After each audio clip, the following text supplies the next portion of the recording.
pleasure to present this award to Dale Snapp.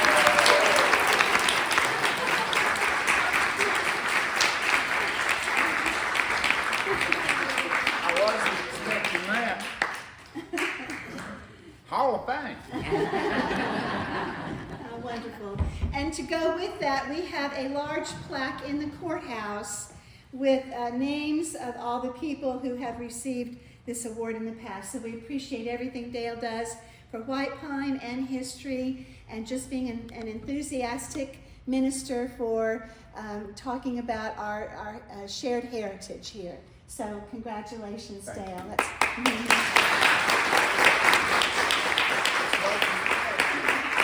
It was supposed to be a surprise, It so was. it succeeded. Okay. Very nice. All right, so how much each of the three of them weighed, and he said that he was 6'1". 6 pounds 1 ounce. Ouch, his poor mama. And the other two were What were the other two, Linda? 4'11" and 5'7". 4'11" and 5'7". Wow. That's my sister or my second mom. Because Okay. she helped raise us. oh wow. So he said And that man's daddy delivered. Right. And hung this name on both of us. The doctor said to the biggest baby, Yeah. his name's going to be Dale. You can name the other two whatever you want. He descends from some of the early settlers on the Nolechucky and the French Broad Rivers. He became interested in genealogy while in his teens, and that sparked his current love for the history of Jefferson County and the early settlers. He's been involved with the White Pine History Committee since the 1980s, and he's been very active in the preservation of the Friendship Primitive Baptist Church, which he gave a talk on some time ago at Lost in Mary's. Was so interesting, so important for us to try to save our little country churches, even if they're not active. His education is in social work, and he's worked with the deaf community of East Tennessee since 1988, and later in mental health and drug rehabilitation. So we are glad to have him here to speak tonight, and I know we'll enjoy Dale's presentation. So, Thank you. This presentation is going to be just a little bit different than any that I've ever done. Before I was a historian, I was a genealogist. My degree is in social work, and I always loved sociology. Tonight I'm going to talk about the founding of White Pine, the role of not only this church, but other churches. And we're going to go up to about 1930. It's going to be a broad overview. And just so you know, you are right here in this church. Now, all of this area, before White Pine became a town, all of this area would have been Witt's boundary. All of this would have been Leadville. You had Taylor's Bend. So this is just a show. I'm dedicating tonight's talk to Dr. David Noonkesser, our town historian, Jenny Strange, a past chair of the White Pine Historical Committee, because without the photos that she has collected since, we wouldn't be able to have all of the history we have, and all members of the White Pine History Committee, past and present. and David Noonkesser is sitting right over there. Right. And Linda Rogers is sitting right here, and she was one of the original members of the White Pine History Committee. So I want you to know, Linda, we wouldn't be able to do these if it hadn't been for those of you who worked hard in the early years. Now, Linda and David are not old enough to remember when White Pine was founded, but they knew people that were here. Of course, the Indians were here first, and Westminster Presbyterian Church is one of the oldest churches in this area. It sits, what, half a mile that way? no more than a mile. But this is Westminster Presbyterian Church. It was organized in 1787, one of the oldest churches in this county, as far as congregations, not the building. This church moved several times. It started in Leadville, then in 1818 it combined with St. Paul's, then it moved to Long Creek in 1830, and in 1895, right when white pine was just beginning to bloom, it moved into town. Of course, Beth Carr was found in 1877 or 78, or 1878. Yeah, or 88. And then, of course, Friendship Primitive Baptist Churches. So there were churches in this little village before we were ever a town. And one of the first houses here was Christopher Moyers, who was an early settler here. The Swingle Eckel House was down the road. It was built in 1792. Now, we're talking 100 years before White Pine became a town. Commerce was on the river in the early days. And I want to talk just a little bit about wealth and wounds. There were some elite people that lived in the area who had major plantations and plenty of slaves. Many times when I do a presentation, people ask me later, what happened to all those slaves? We're going to talk about some of that. The William Moore House was a plantation. It's just a couple miles down the road. And William Moore also helped establish the Masonic Lodge in Leadville, which later moved to White Pine. The Benjamin McFarland plantation. Benjamin McFarland applied for his land grant in 1780. Yeah, 1780. And it was originally 127 acres. This is the house now. Laura lives in it, or owns it. And this is the Benjamin McFarland will. It's several pages, but the Lawson D. Franklin plantation was probably the most famous and the largest. How many people here have heard of Lawson D. Franklin? Most of you. His great-great-grandfather was brother to Benjamin Franklin. His great-grandson was Senator Herbert Walters, who Walters State Community College is named after. And he was not only a slave owner, he was a slave trader.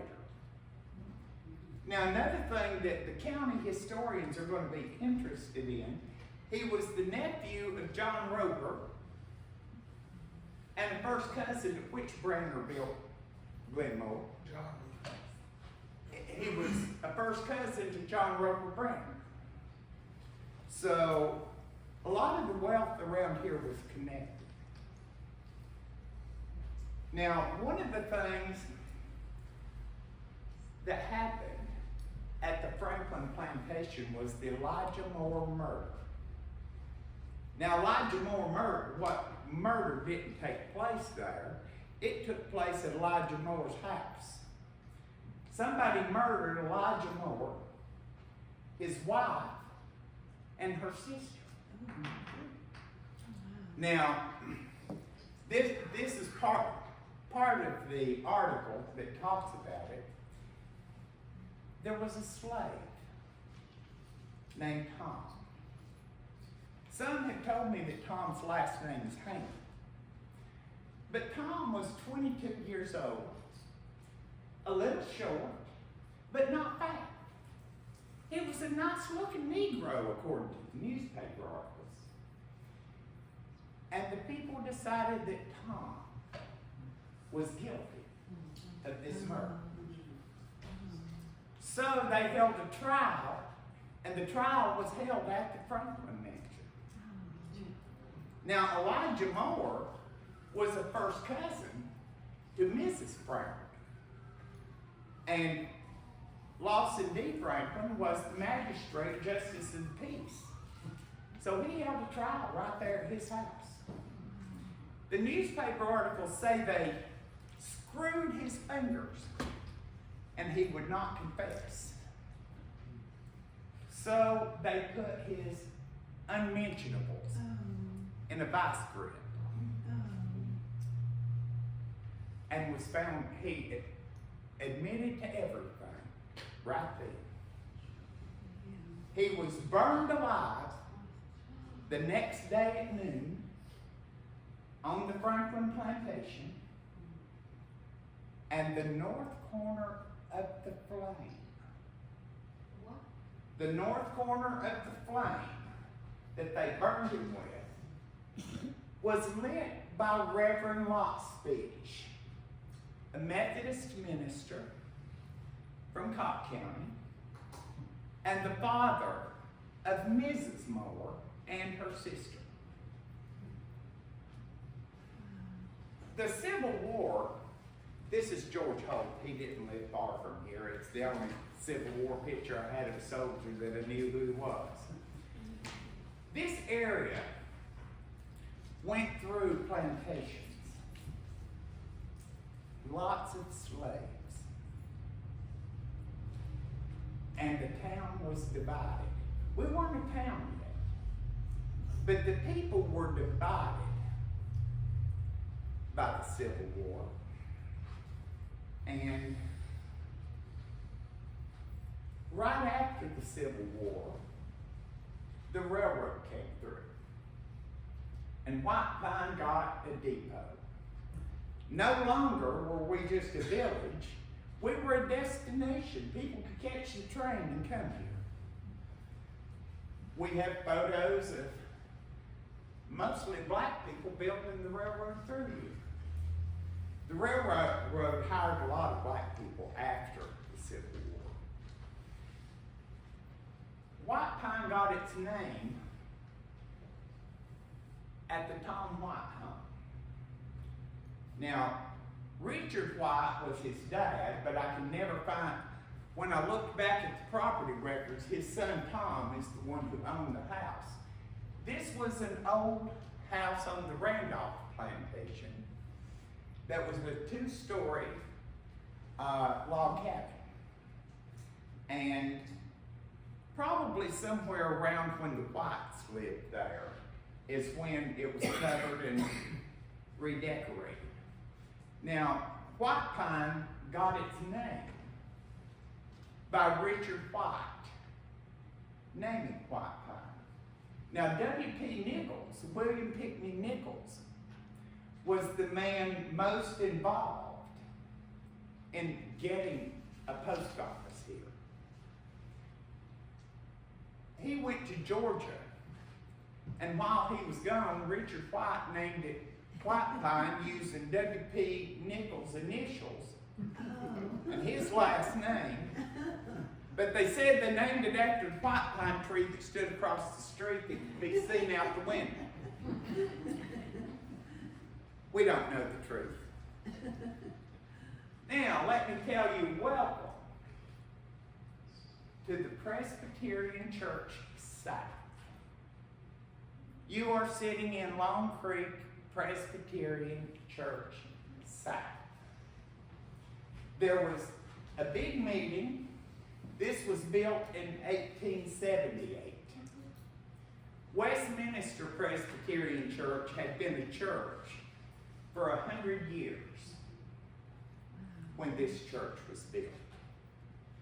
But because of the Civil War, the area was so divided that the Presbyterians who supported the North and who supported the South separated.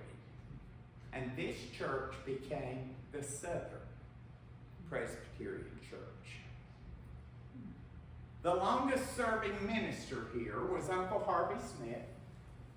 I got this picture from Mary Lou Bivens Bowery. Mary Lou, raise your hand.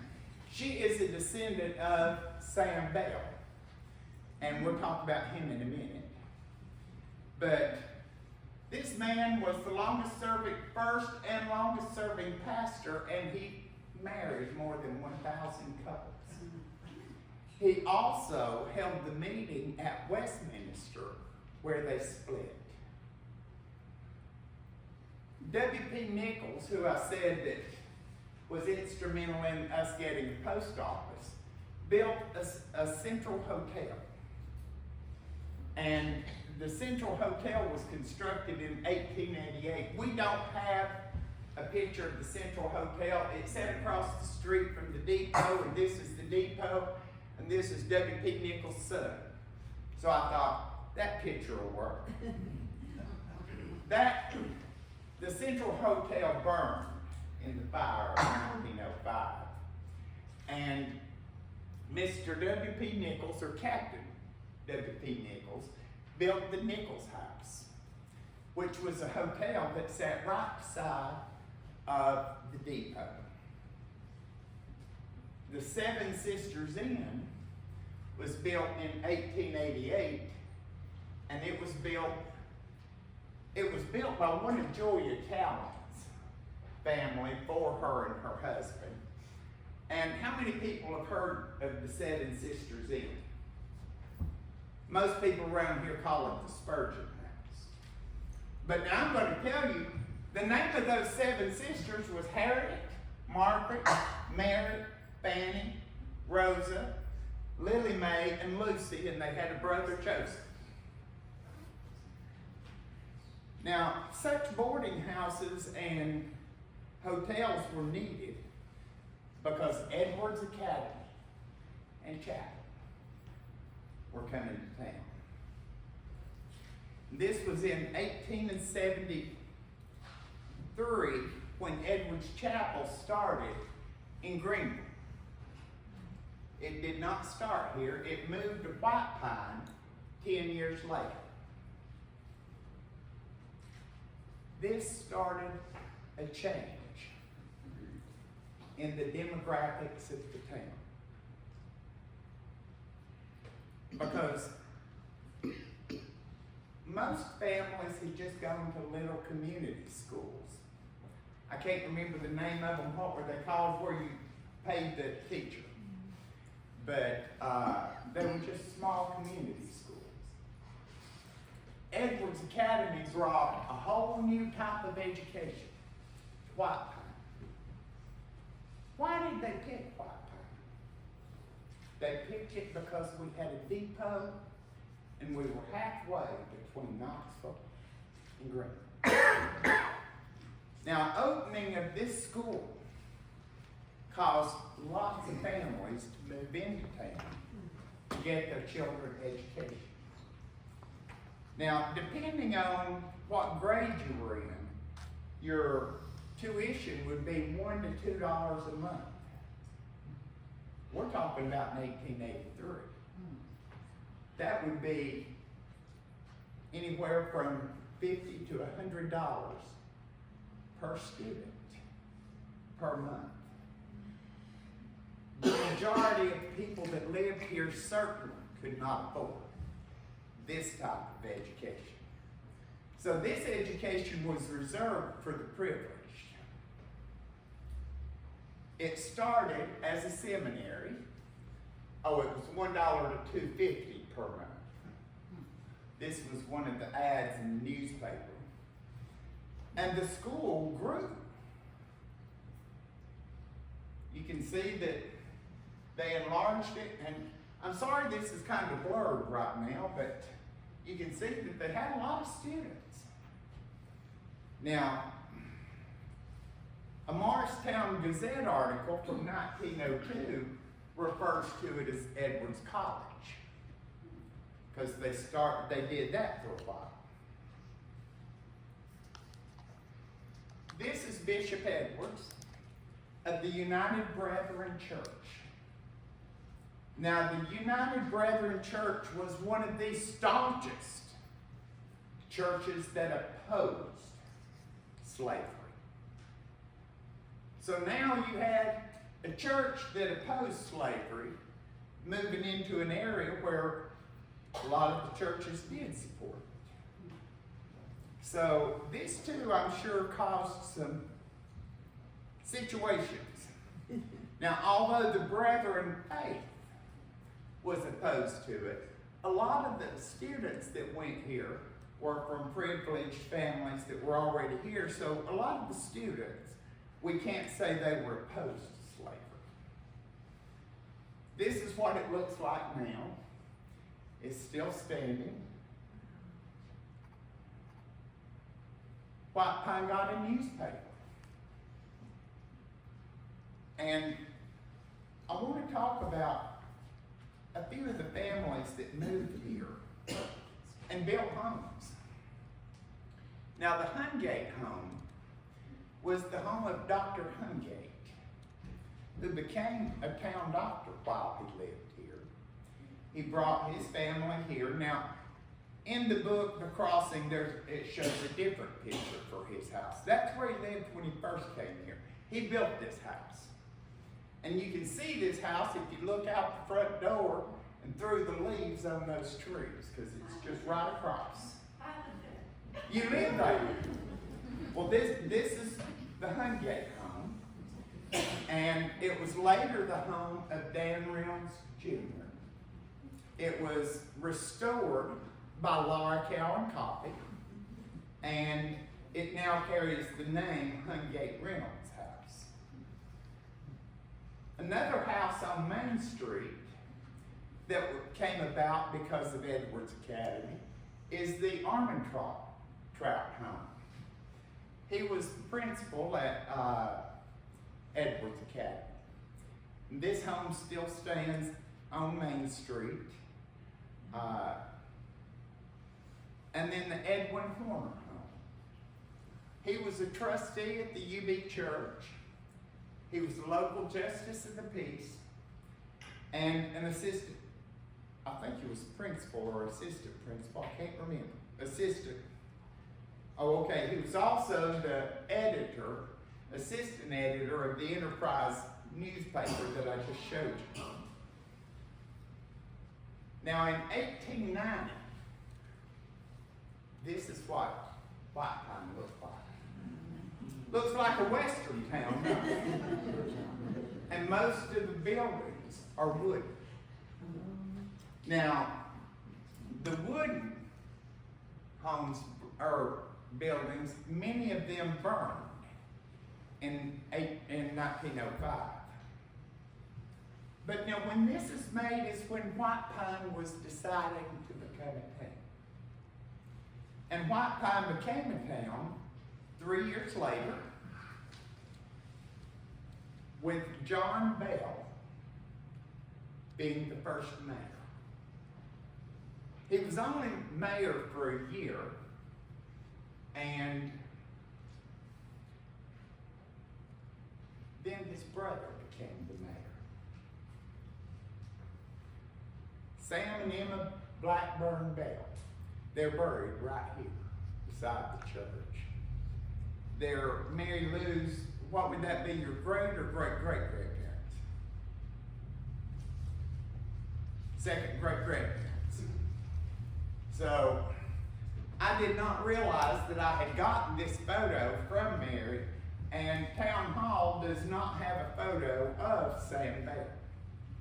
So I emailed that to Allison today so that she can get it done. Now, let's see here.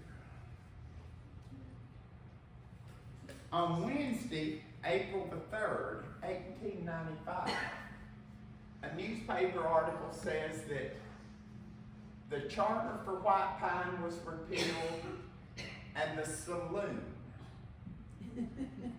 that had become objectionable was closed. Now you have to remember, but before the Civil War and all during that time, there was a temperance movement and people were really down on alcohol. So this is when White Pine became a dry town and stayed that way almost still.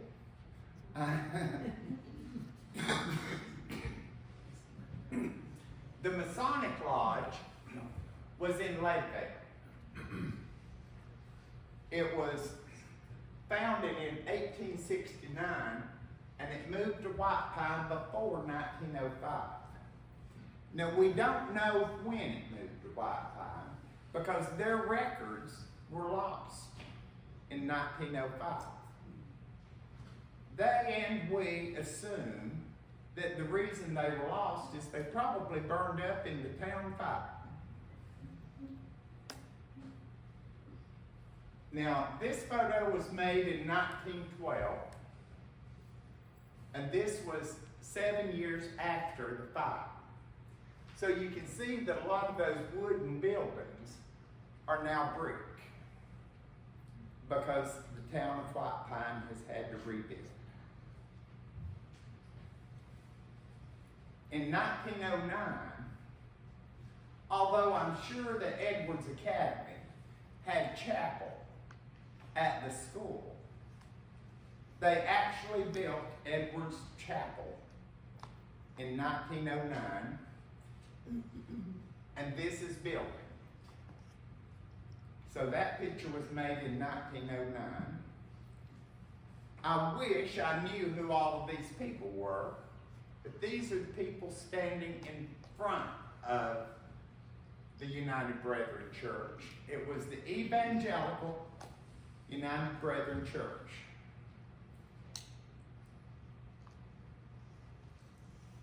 This is a couple ladies that lived here in town, and this is the church standing behind them. We really don't have good photos of Edwards Chapel.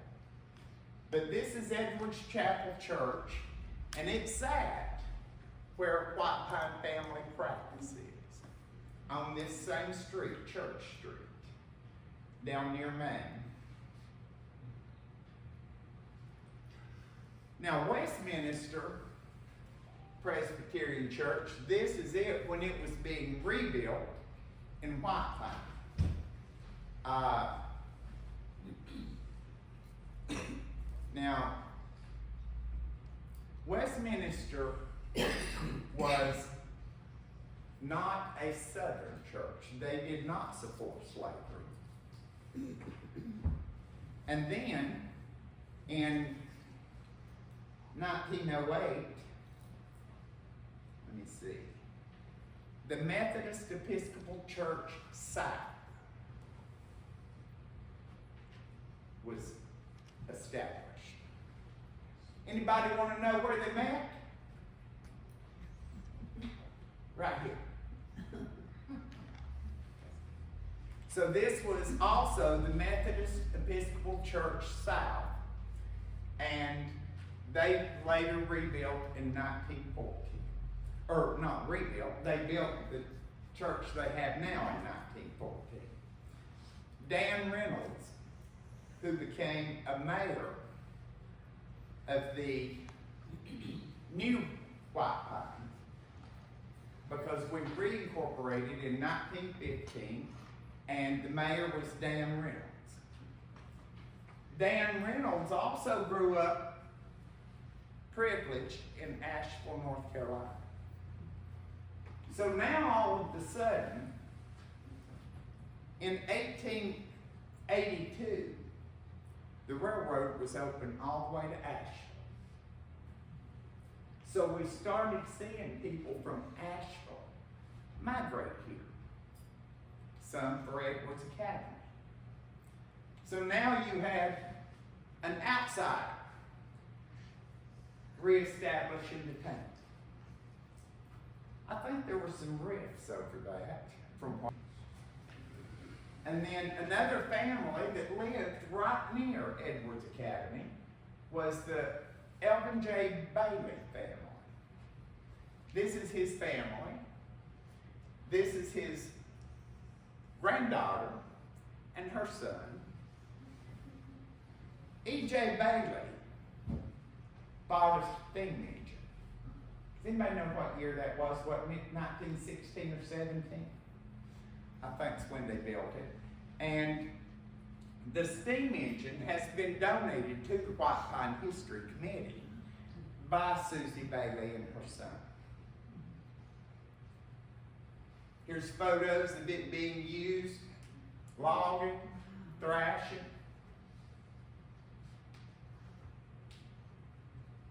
Something happened in between 1910 and 1920 that caused 80%, 74% of the black people to leave this town. The census records for 1910 and 1920, you can see.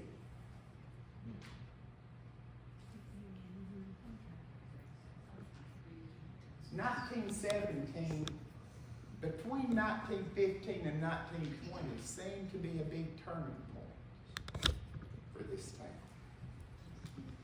Now, another thing that I wanted to briefly mention is Will Thompson, who was black, was injured while working for the railroad. He had to be taken to Knoxville to be treated because White Pine or Morristown did not have provisions to treat black people.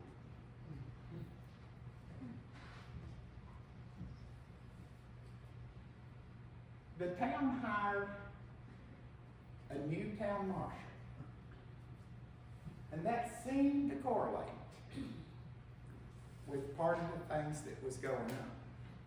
See, there was a black man that lived in White Pine, and he lived beside of the depot in this little house right here.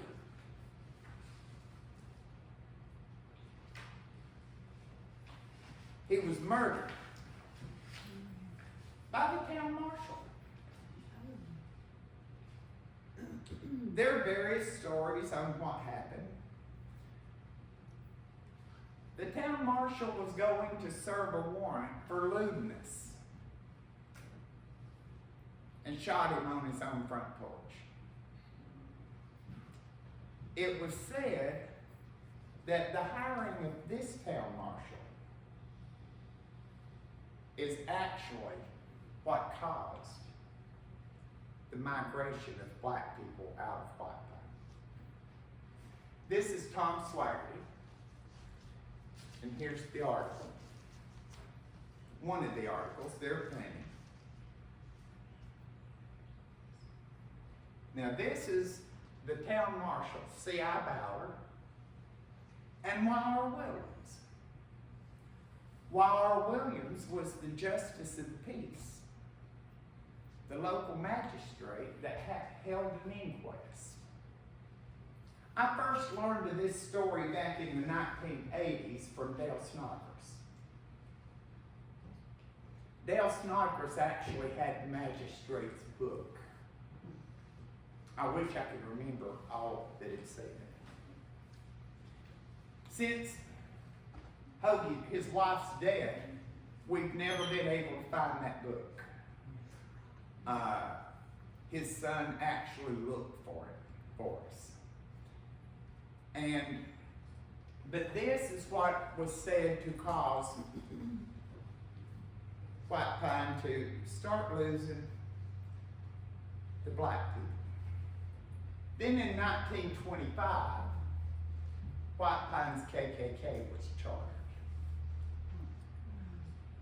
Has anybody in here ever seen this original charter? Got one person. Do you know it's missing? No. Nobody can find it. This came out of White Pine, and it's actually owned now by the county archives. White Pine School opened in 1926. So you can see that the town was growing. But now this was a big change.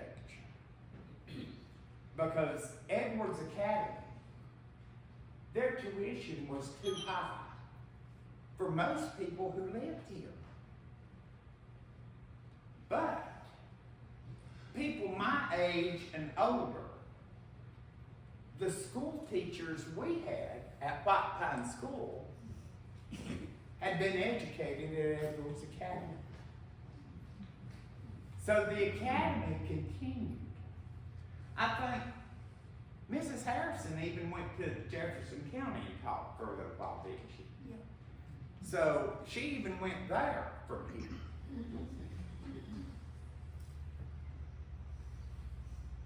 Now the question is, where do we go from here? A lot of people have asked me when I do a presentation, please include the history of what really happened to the black people in White Pine. And I've had people ask me, I wonder if they put the word white in the name of the town as a city. But to this day, White Pine has a very small black population. Where do we go from here? It's interesting. Because now, again, White Pine has the Lakeway Christian Academy, a huge Christian private school, teaching the next generation.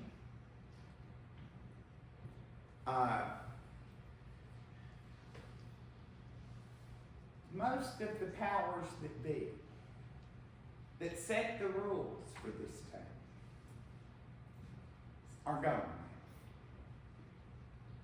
And the younger generation, some have different visions.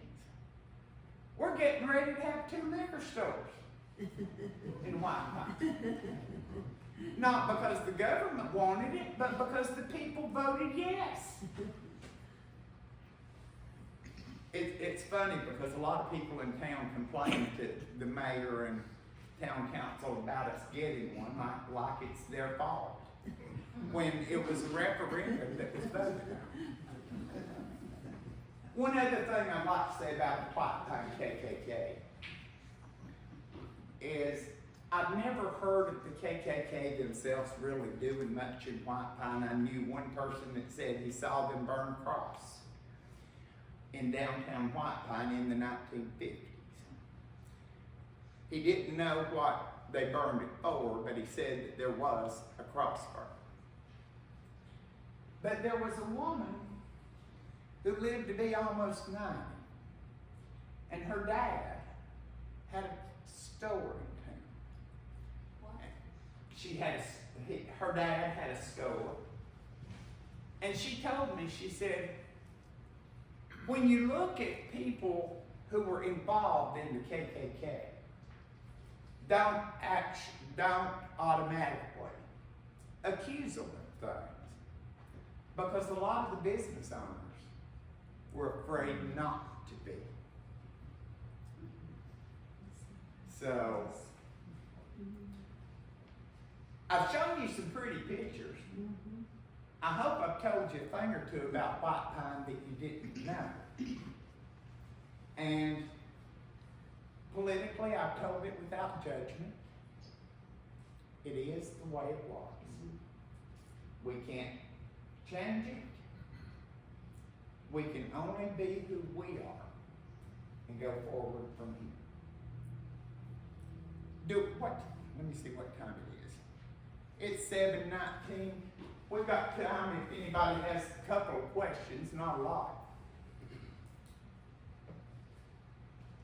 Okay, then I will tell you, there are books in the vestibule that are for sale. One was actually edited by my brother, Dale Snapp, and it's a collection of things. I think Dr. Newcastle even wrote part of it. It's called Broken Hearts and Broken Lives, the Civilian Civil War History of Jefferson County, Tennessee.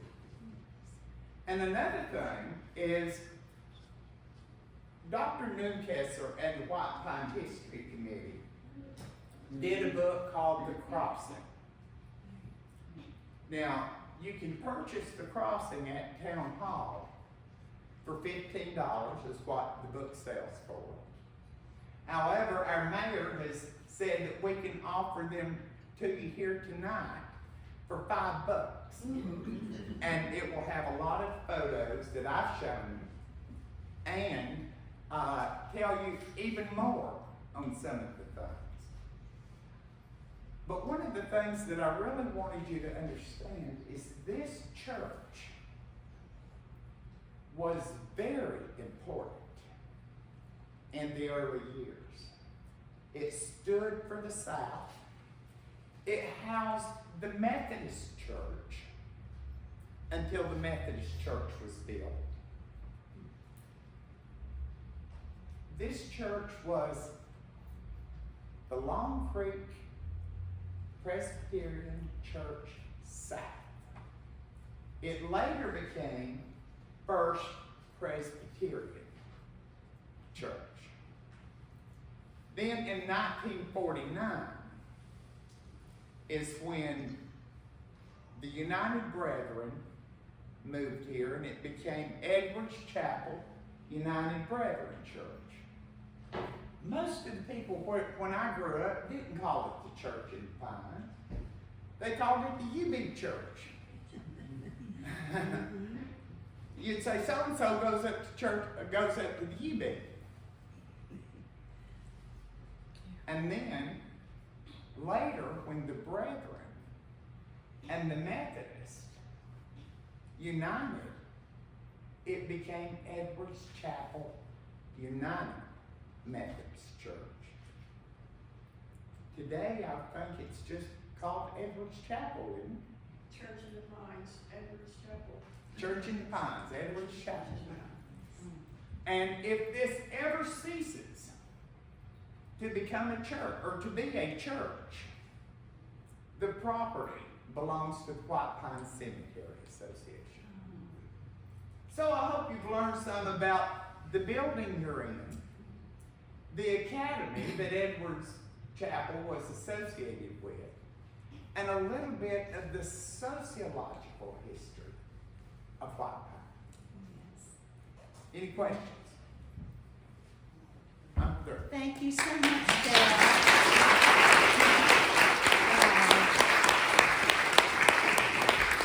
Now, if you'll notice, Patty and several people are wearing shirts, so Patty, if you'd like to say something. If anybody wants one, well, she's like our part-time pianist, Jan. I can give you her email and you can order one and stuff. They're like, let's see, I think they're $12 and $15 or $15 and $17. If it would look something like this, you have one with me, and I'll give you her email for you to order one from. Oh, that's wonderful, thank you. And Pastor Shipley, if you will come up, we'd like to express our thanks for you allowing us to use this